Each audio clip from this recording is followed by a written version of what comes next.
This is a CBC podcast.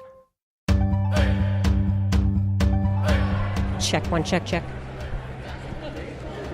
Datse, Anine, Boujou, hello and welcome.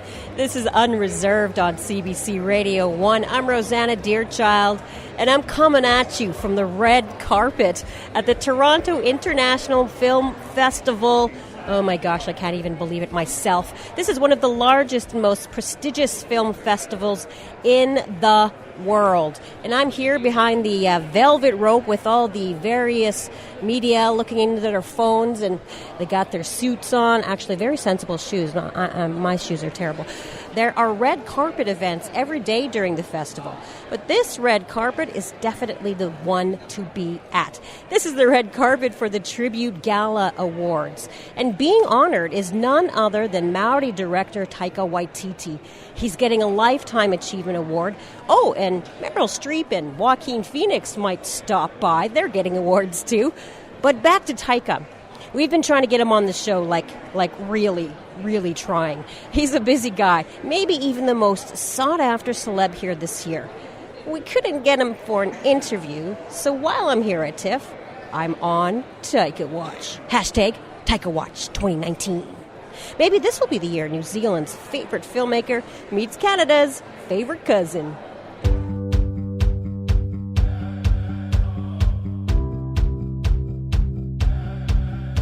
But Taika isn't the only Indigenous filmmaker here at TIFF. There are 13 films by Indigenous filmmakers screening this year, which is why I'm here on the red carpet in Treaty 13 territory, a.k.a. Toronto. The home to many Indigenous moviegoers. It is the Dish with One Spoon territory, the home of the Anishinaabe and the Haudenosaunee. So grab your popcorn and your bannock and get your comfy slippers on, because I'm going to take you on a tour of the wonderful world of Indigenous cinema.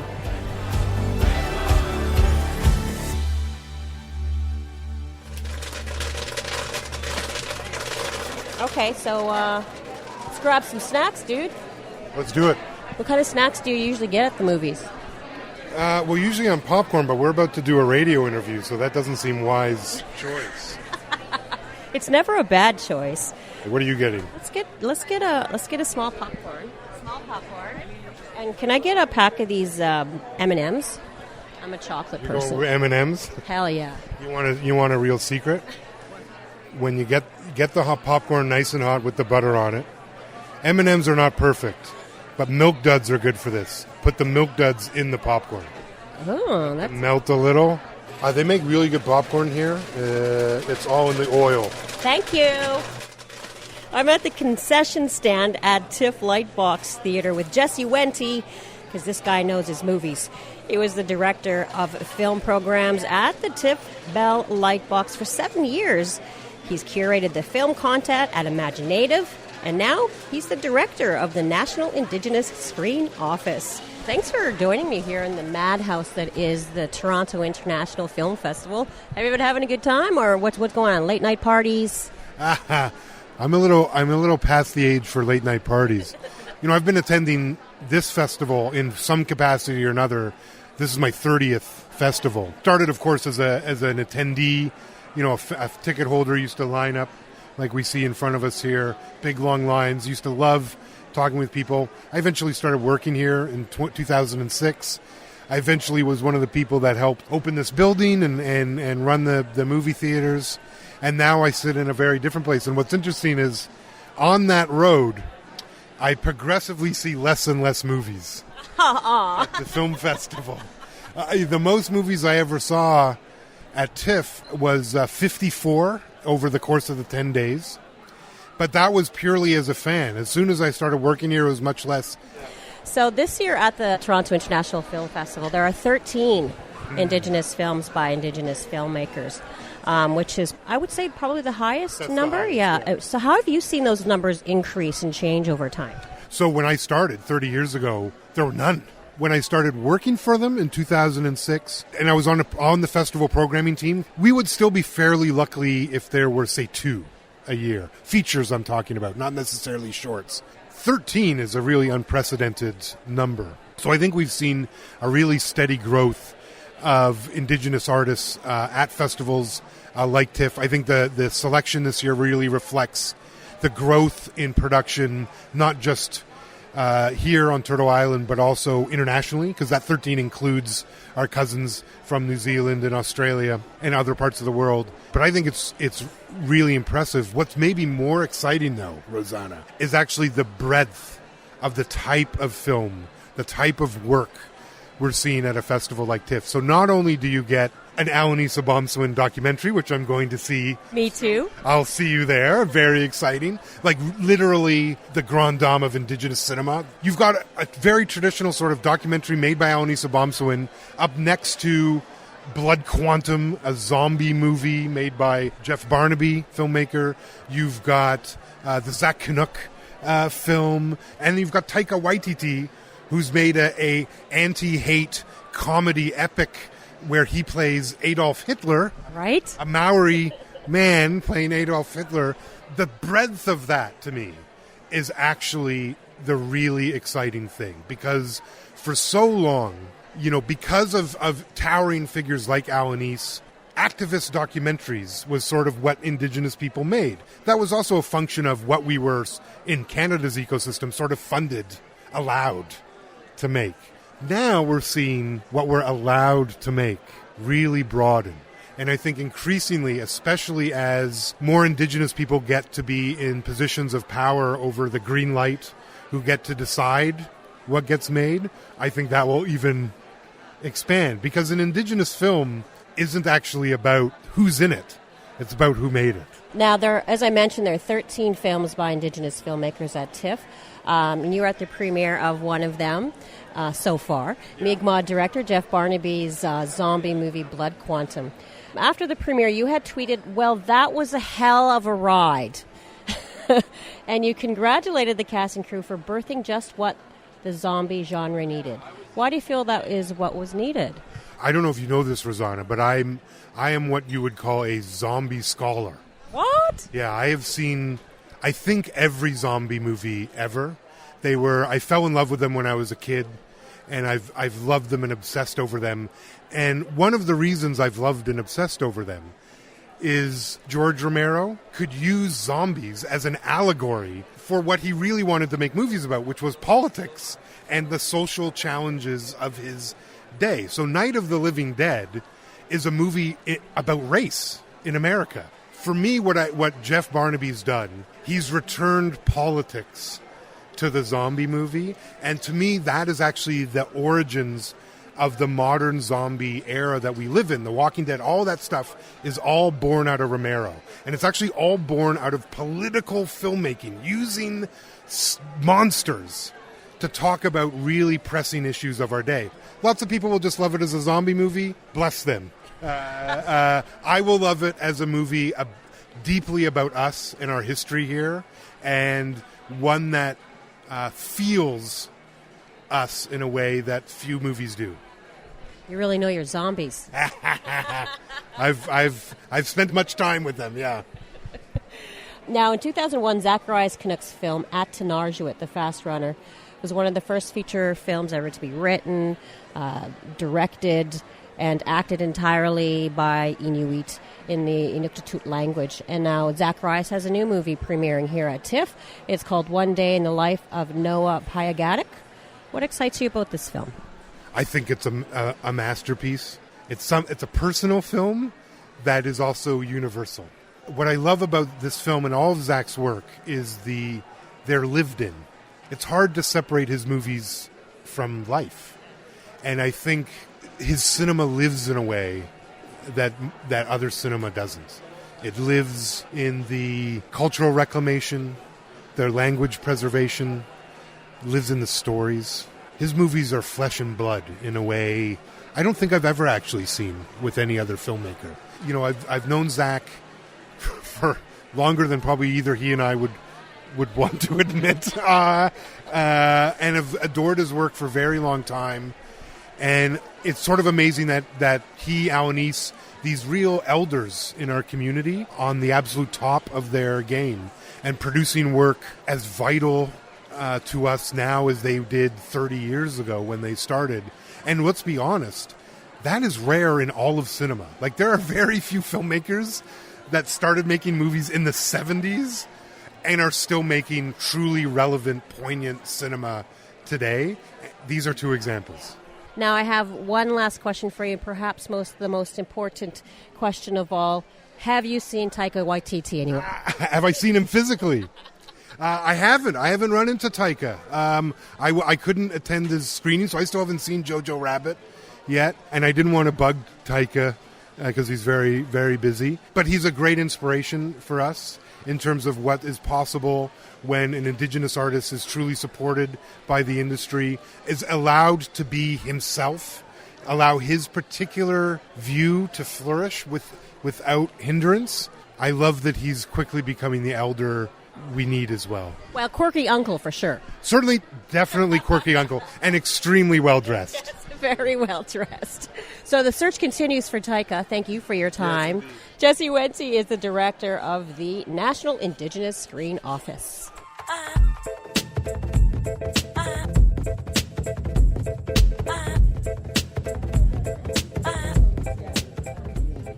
I'm at a movie theater in downtown Toronto.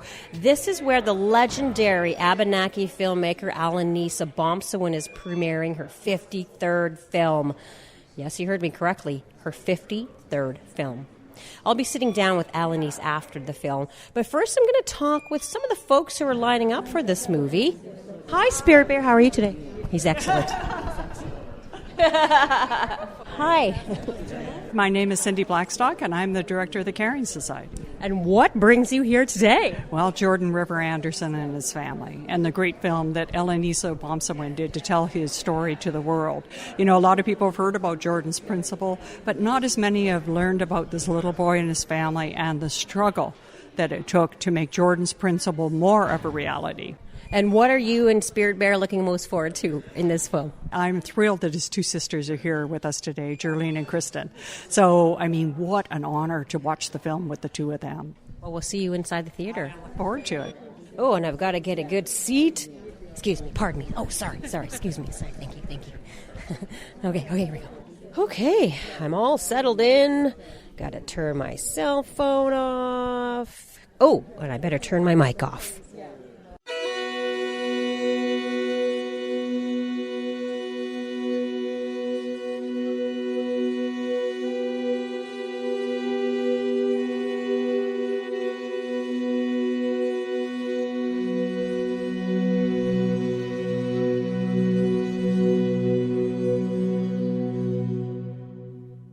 In Jeff Barnaby's latest film, a zombie outbreak has affected much of the human race, but one Mi'kmaq community is mysteriously immune to the plague.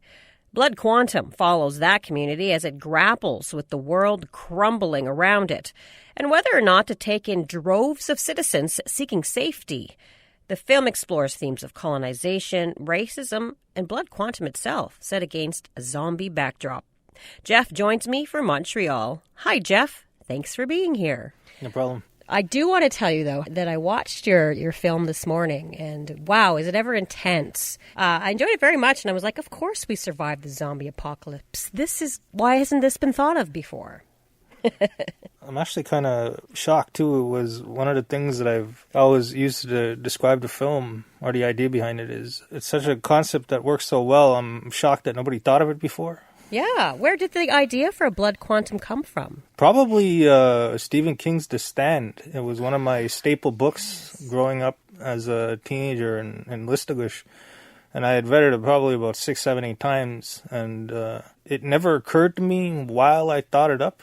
But when I was going over how I came up with it, it seemed like an obvious fit, because that's really the only book that I can think of, or story that I can think of, where the apocalypse had a group of people that were definitively immune. Although it wasn't an ethnic-based immunity, it was more kind of that never really gets into why they were immune. They were the chosen ones. Mm-hmm.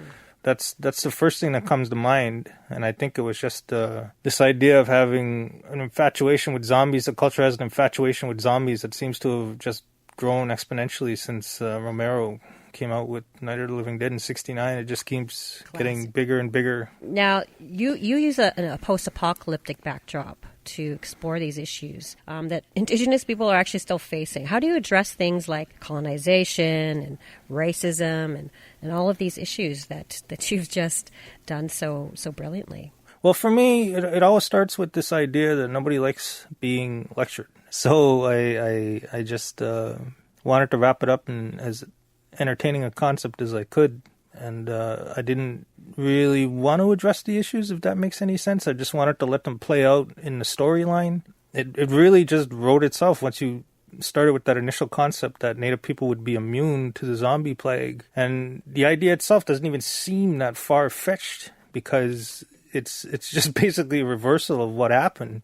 Instead of being susceptible to smallpox and these other viruses and diseases, it was just the exact opposite. So you take that concept and you just run with it. Everything is the exact opposite. Mm-hmm. The power is in the Native community, the idea that they're operating under the forethought, the foreknowledge of what happened. Well, you're directly commenting on the history of Native people, but at the same time, you're commenting on the immediacy of the storyline. We cannot let these white people in our community because they might destroy it. It's not a new concept. So it's just dressed up in a vehicle that lends itself to being entertaining in film. I like that what you said. You're holding up a mirror you're reflecting what's already happened, and now it's replaying itself out. What similarities did you see between that history that you portrayed and the history that we've already lived through? I think, again, you're dealing with the violence and the idea of I don't know. It's such a long conversation. Yeah, for sure. Yeah, 500 years to be exact. Yeah, it's not something you could just peel the cap off of and have an easy explanation for. Yeah. But I think the idea was to have the film as a jumping off point to have that conversation. So you have 90 minutes or 95 minutes, however long the film is, in the theater. But I think you go out as a non-Native person and a Native person, and you have that conversation about the film, and eventually it'll drift into, well, what he's talking about. The particulars of the film are actually, a reflection of our shared history. It's weird to say, but the zombies are almost incidental in the film, and you're speaking more about the kind of trauma these characters have gone through that made them the way they are. Without giving away too much of the plot, there is a monologue in the movie that you talked about Gary's character. And his character talks about the earth being an animal and that the white man don't understand that. And he says that maybe the earth is just sick of us, and that's the reason for this. What point were you trying to get across here?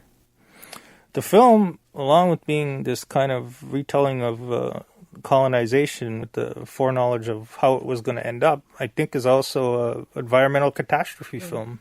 It's like the finished film points directly to the zombie apocalypse starting because there's something wrong with the environment. I think you kind of get that with the opening scene too, where you see the fish coming back to life. The gutted fish coming back to life. Yeah, and it's like you're talking about a perversion of nature. That's what you're seeing initially. And if you can make that leap, you could look at the environmental catastrophes that are facing our culture right now, the burning of the rainforests, the rising of the sea levels.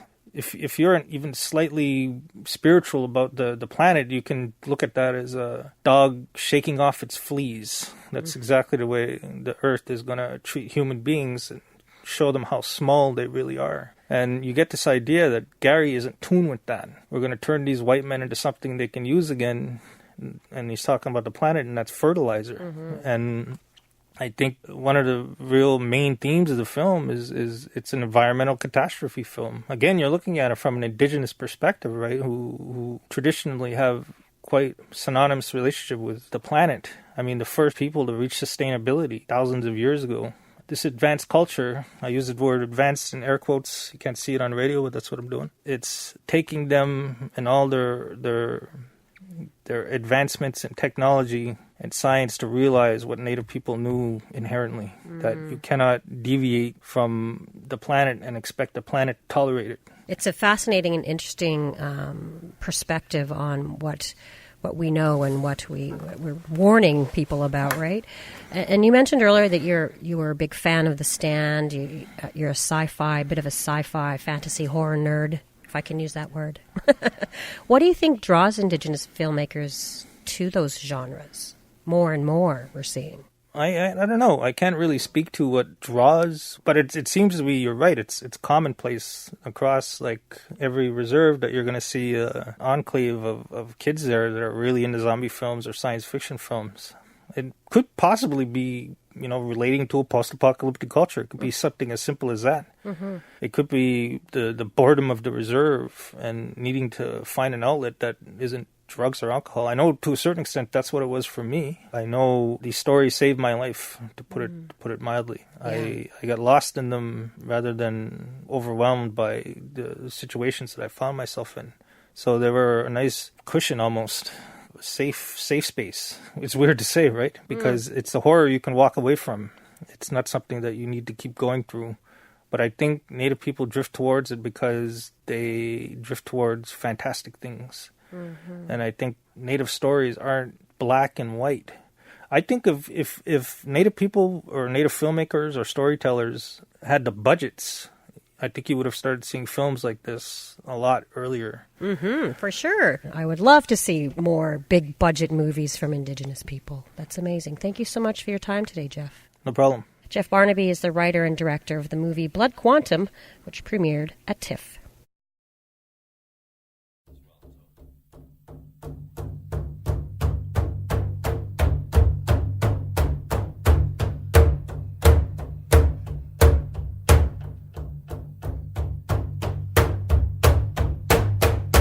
This is Unreserved on CBC Radio 1, Sirius XM 169, and Native Voice 1. I'm Rosanna Deerchild, coming at you from the National Film Board in downtown Toronto. And I'm honored to be here with the legendary Alanis Abomsawin. Alanis is one of the most accomplished documentary filmmakers in Canada and one of the most acclaimed Indigenous filmmakers in the world. The Abenaki filmmaker made her first film for the National Film Board in 1971. Today, at the age of 87, Alanis has just premiered her 53rd film here at the Toronto International Film Festival. Just take that in for a second. Her 53rd film. Alanis, it's so great to see you once again. Thank you. So tell me, what is this film about? The title of it is Jordan River Anderson, The Messenger. And it's about a very special being, a baby that was born with many special needs. And he was born in the hospital in Winnipeg, the Children's Hospital. And he never left it. And how far is Winnipeg from where little Jordan was from? It's about 800 kilometers north of Winnipeg, and it's called Norway House. This is where his family was. Virginia was Jordan's mom, and there was complications in her pregnancy, and she had to go to the hospital in Winnipeg, and that's where Jordan was born, and that's where he remained. And her, Virginia, was very... constantly being worried about Jordan, so she often would leave the other children to go to Winnipeg and stay with Jordan. But then at home it was also devastating for the children not to have their mom. She couldn't stay away from Winnipeg. She didn't like the idea that he was alone there. There was fighting over who's going to pay for the expense between the Manitoba provincial government and the federal government. And the province was saying, well, he's an Indian child. The federal government is responsible for him. And the federal government was saying, well, he's in the city and the province should be, And they said he's going to stay in the hospital until we figure out who's responsible. He stayed until he was 5. He turned 5 and he went into a coma and died in the hospital. It's horrifying to think that they had the power to do something and this is what they decided to do. And why did you want to tell this story? First of all, it concerns all children, and it's discrimination towards our children, especially those who live in the community. And, I want to see justice. And this is the reason. Anytime children are maltreated, we have to make a stand. For the simple fact that we're bigger and have more ways of forcing changes. But I want to mention the progress we've done. Our people from everywhere in the country have fought, even locally in communities. So we're going somewhere where we've never been before. Yeah. Yeah, that's exciting. Yes. And what is next on the horizon? Is number 54 on the way, or is there any time for a vacation? What's going on in Alanise's life? Are you out of your mind? Is that a no? I don't have time. I'm not tired at all. No, you're not tired at all. No. Number 54. Oh, yes. You better stay awake. Well, thank you so much for your time today. Thank you for coming. Alanisa Bompsewin just premiered her 53rd film at the Toronto International Film Festival. The film is called Jordan River Anderson, The Messenger. I'm Rosanna Deerchild on the red carpet at the Toronto International Film Festival. Still looking for Maori director Taika Waititi. Maybe I'll tweet at him. Does that even work? Hey, who are you here with? The New Zealand Herald. Oh, exciting. And you? Stuff.co.nz. Oh, you're doing some stuff for stuff. I'm sure you've heard that a million times, right? No sign of Taika just yet. Ooh, I see some folks from Maori TV are here. How you doing? Doing good. Yeah? How was your gathering of the interviews? Yeah, it's very good. We're really excited and honoured to be here representing New Zealand and supporting our local, our boy Taika Waititi and him receiving a really big award tonight. I bet you're really proud of him. We haven't seen him on the red carpet yet. No, he's on his way though. Is he? Yeah. Oops, I almost kicked somebody's juice over. That's not good. Is he really super famous in New Zealand? He is. Everybody's really happy and really proud of him. And, Hollywood director. We're just so amazed that we're such a minority of Indigenous in the world, yet we do some great things and go amazing places. Who actually is up there? I can't see anything. I don't know. I can't really... Catherine McPhee and David Foster, they're married. Foster, yeah. We're getting closer to the famous people. But when you come in, I can make it better for you if I understand you. It's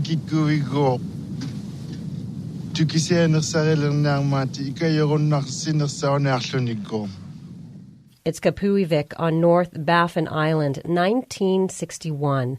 Noah Piogatic and his nomadic Inuit band are hunting by dog team when a white man called Boss shows up.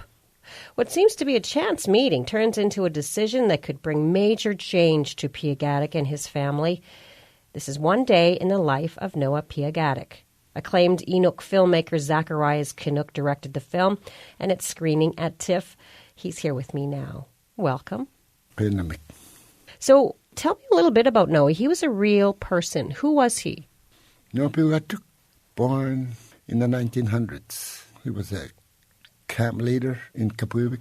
I was born in Kapuivik. That was special to me. I knew him when I was going to school in Nigulik. I heard the story before he was born. When Piogatic was in the belly of his mother would wake up early in the morning, every morning, and would scrape off the snow on every house in the camp. Usually it was snow, with her ulu probably. And her dream was her son would run that bouncing ice. And he did. Mm-hmm. He went where no man could go. That's who he was. And why did you want to tell Noah's story in film? I've heard about the story of this particular meeting And everybody is dying off who knew this story, who the people that were in the meeting. There's one particular elder in my community who was in this meeting. And I wanted to tell this story because it's quite unique. Nobody ever has a meeting outside in the wintertime. And I wanted to see how it turned out. I mean, it happened to us. It changed the North. Yeah. This is not just the story about Noah and his family and his band. This is a bigger story for Inuit, which Southerners don't know. What is that? What happened in the North in terms of forced resettlement? Exactly. First, it was when they started putting numbers on us, the E numbers, because they probably couldn't pronounce your name, your traditional name. For the government agent to track them down, you always have to track them down. Keeping them in one community would be a lot easier because you can go to the store. If you get sick, you go to the health center. Anyway, your kids have to go to school. It's a Canadian law. They were using tactics like, if you don't send your kids to school, we could cut off your family allowance. And at that time, that was one of the sources of income besides selling a fox fur. So that's how it was. Mm-hmm. And what effect did that have on Inuit people and culture? It changed a lot. In those days, the Inuit were told, and they listened, even though they didn't want to listen. They always listened what the boss had to say. In our film, it's the boss. It's the guy from the South who's just doing his job. And so one of the movie's main themes is this disconnection through language, either unintentional misunderstandings or otherwise. Why did you make that the central theme in your film? It's more interesting when you see all this misunderstanding happening. You know, the boss is trying to send a message out, and Piwatuk is through this translator is neglecting. He doesn't want to move. He's happy where he is. It's a good hunting place. He grew up. He always lived in this area. The boss wants to know if he's moving. That he kept asking through the translator if he's moving. And there's a misunderstanding when the Inuit are saying, I'm happy. The boss thing, they understood the message, and if you're happy, I'm happy. So you see that throughout the movie. Yeah, I wanted to tell that story because it's oral story that really happened. The film doesn't have the same formula that moviegoers are used to. Many of the shots are very lengthy and take place in one setting. Why did you make the film that way? I always make my film that way because in a frame, there's a lot of things happening in the frame. For instance, while this meeting is going on, we're concentrating on people who are talking. But in the background, there's kids playing with snow knives, pretending to build igloos. There's people that are attending the dogs so they don't make too much noise for this meeting. There's a lot of things happening, even though you just see snow, ice, cold wind, people having tea and then putting a lot of sugar. Yeah, that's what I watch out for. When I say cut, I tell my camera just to roll it. See, because the face expression changes sometimes when you say cut. And so I hold it a little bit longer. What would you want Canadians to take away after they watch the film? It's just part of history that happened that is oral, that's going to disappear. I just want it down in a film. I know it's not like a feature film where you know, the elements that you have to have in a feature film. Fighting, anger, happiness, sex, and murder that have to be in a feature film. But in this film, it's about the change that's coming. Mm-hmm.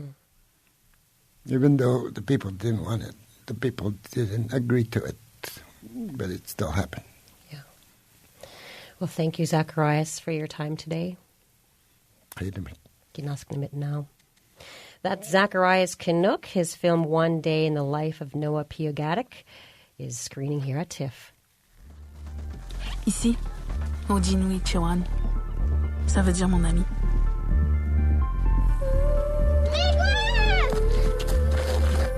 Mais moi, je t'appelle Nishim.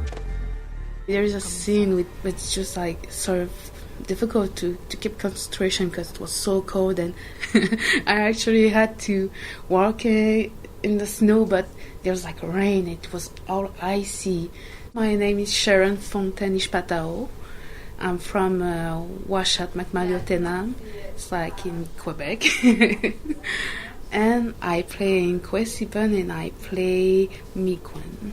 It will be about the friendship between two girls in a reserve. And those two girls have different ambition, but what is special is that there's no hate, there's no sadness, there's just pure love and hope. And during all the movie, even if sad event happens, there's still this small sparkle of hope. Le monde était surpris là, de voir une fille de la réserve à l'atelier. Genre, on dirait qu'ils se mélangent pas à nous autres, là, les blancs. Arc. Ouais, c'est vraiment dégueulasse ce que je viens de dire, hein. Ok, je recommence. I really hope that they get curious about Native people, not just Innu, but the overall communities, and just wake up about that. We are here, and I want just to give hopes and people to believe in everything. Faut peut-être d'abord connaître la captivité pour se figurer ce que c'est que la liberté.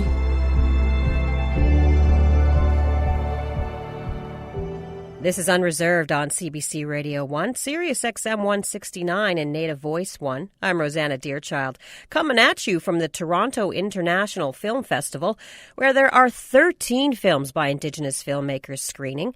You just heard a little bit about Guisipan. Let's find out about another film that's playing here. Returning home from a difficult appointment with her doctor, Isla finds a terrified, barefoot and heavily pregnant Rosie shivering out in the rain. Rosie is paralyzed, caught between escaping her violent boyfriend, who is heard screaming from across the street, and having nowhere to go. Frightened by the escalating danger, Isla grabs Rosie and takes her to the safety of her nearby apartment. But their journey together is just beginning. The Body Remembers When the World Broke Open was written by Elamaya Tailfeathers and Kathleen Hepburn and is screening at TIFF. Welcome to you both. Thank you. So let me just start with the question of why did you want to make this film? The film is actually inspired by an experience that I had a number of years ago in East Vancouver, where I live, and Kathleen lives not very far away. You know, this experience sort of completely altered my world. I encountered a young Indigenous woman. She was 18 and she was very pregnant, and she was standing barefoot in the rain on a very busy street at rush hour, and was very clearly distraught. And the cars were just sort of whizzing by her, and it was very cold. It was a Tuesday in February. It really caught me off guard. I was just coming home. I'd been to meetings that day. It had been a busy day. And so I stopped for this young woman, and I asked her if she was okay, which was a really silly question because she clearly was not okay. And eventually she was able to get the words out that she had just run away from her boyfriend who had assaulted her. And then I heard his voice from across the street through the traffic shouting her name. And it became very evident that in that moment that danger was imminent. So I felt unsafe, and she clearly had just run away from this man who had assaulted her. So I just grabbed her and we started walking away in the opposite direction. And she didn't want to go to the police, and she didn't have any friends or family that she felt safe going to. And so I took her home, and I had this, 3 hours with this complete stranger that really altered my perspective on so many things. And I walked away with this experience, wondering what to do with it, and carried that story and that experience with me for a few years and thought maybe it should be turned into a film. Kathleen, why did you want to tell this story? When Maya came to us with the story, it was just an immediate reaction of, yes, this is a really vital story to be telling right now in Canada. There was just so many levels to the situation and to the experience, and it was something really exciting and challenging and just something I think I knew we could make a really beautiful story with. So, I don't know, I was just excited and honored to be asked to participate and really excited to work with Maya. The film was shot in real time with a handheld camera, sort of looks like a continuous shot. And this allows the viewer to feel a certain kind of intimacy, but like you're in the room with them. And at times I found it was kind of uncomfortable. Why did you choose to shoot it that way? Was that intentional? Yes, that was a big part of the development from close to the very beginning.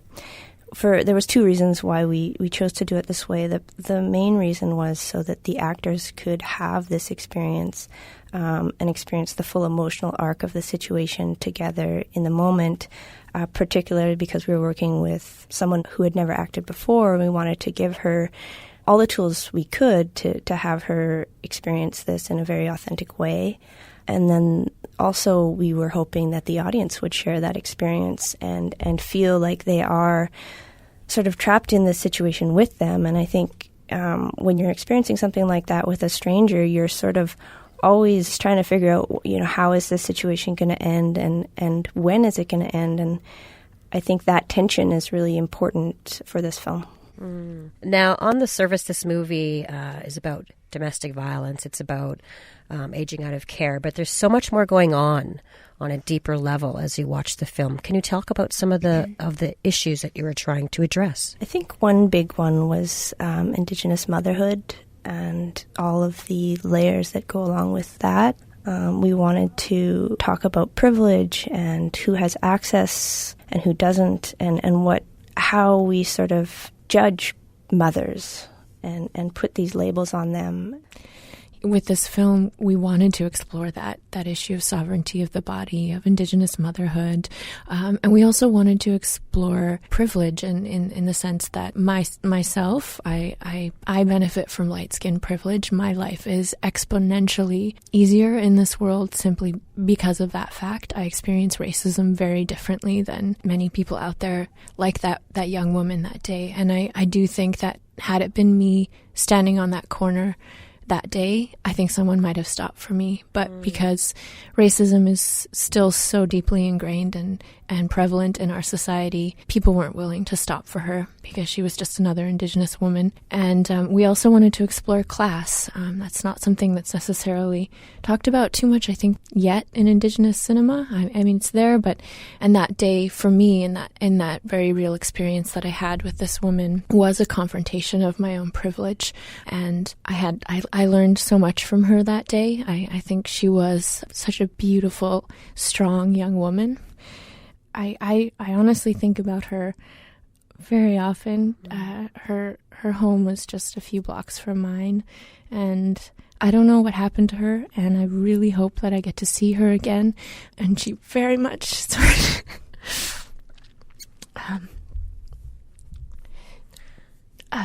the love she had for her baby was just, it was, I don't know, it was just really beautiful, and I really hope that I can see her again, and I hope that I get to meet her baby. Yeah, me too. Thank you so much. Thank you. It was a pleasure to be on the show. Yes, thank you very much. Elamaya Tailfeathers and Kathleen Heppert wrote and directed The Body Remembers When the World Broke Open.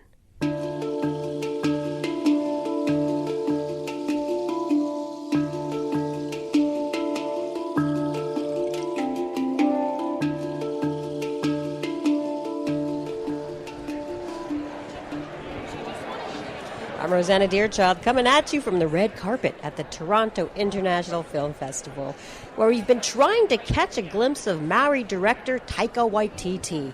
But it's not looking so good. Look at this room, is this empty? Aww. Wah, wah, wah. What's happening? Who is it? Taika. I would say he's like 8 feet away.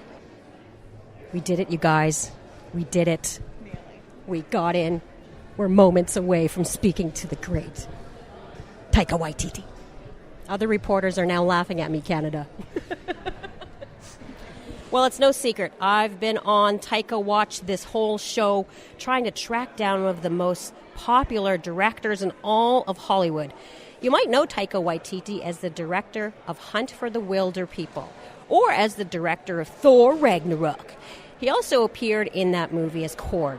Or maybe you know him from his horror mockumentary, What We Do in the Shadows. The Maori director is here in Toronto premiering his latest film, and I finally tracked him down.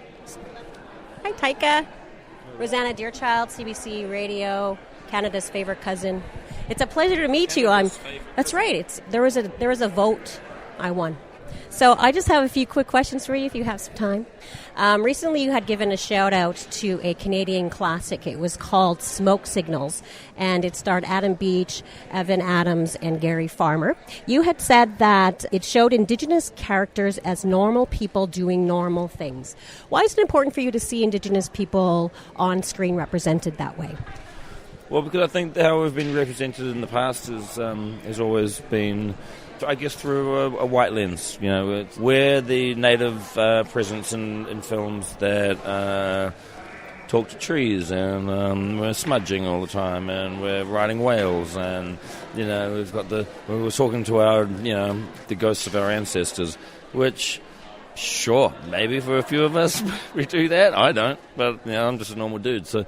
I like it when our experiences are presented in a way that it feels normal, and it feels like it's more relatable to audiences. Lots of Indigenous people in Canada don't speak their language because it was taken away from them in residential school. Did you grow up speaking the Te Reo language? A little bit, but again, when I grew up, it wasn't. It was before the real the wave of the school system, Maori language school system. So when I grew up, it wasn't. We weren't punished for speaking or anything like that. Like our parents were, but I grew up just before that big resurgence, that renaissance. Okay, well, thank you so much for your time. Taika Waititi's newest film, Jojo Rabbit, is screening here at TIFF and will open widely in October. So nice to meet you. Take care, bye. Well, what you couldn't hear was the sound of his publicist dragging him away from all the other people waiting to speak to him. And this, my friends, brings an end to Taika Watch 2019 and our time here at the Toronto International Film Festival. Too bad I didn't have a bit more time. I was going to ask him to tell me the entire plot line of the next Thor movie.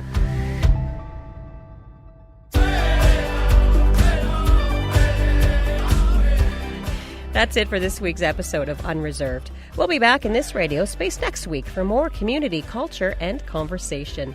This episode was produced by Zoe Tennant, Stephanie Cram, Kyle Musica, and Anna Lazowski.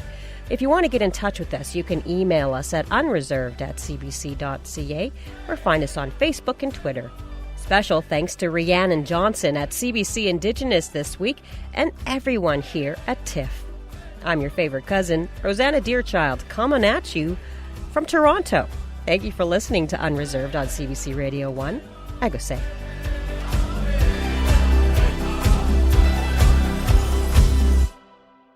For more CBC podcasts, go to cbc.ca/podcasts.